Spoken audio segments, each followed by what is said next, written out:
పిల్లలు ఇంటికి వస్తారండి. ఏంటి సార్? ఒక ప్రశ్న అడుగుతా, దానికి మీరు ఆన్సర్ చెప్తారు, సరేనా? అడగండి సార్. మనకి కరెంట్ షాక్ తగిలితే ఏం చేయాలి? కింద పడి గిలగిలా కొట్టుకోవాలి సార్. అది కాదమ్మా, నేను మీకు కొన్ని ఆప్షన్స్ ఇస్తాను, అది చూసి మీరు చెప్పాలి, సరేనా? గీతిక, నీ ఆప్షన్ సప్లై ఆపాలా? టీవీ రాదా?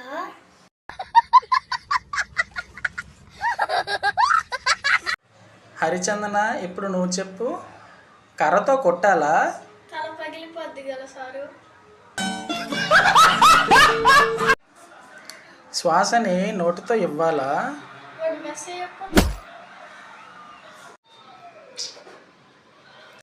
సరిపోయారు ఇద్దరికి ఇద్దరు.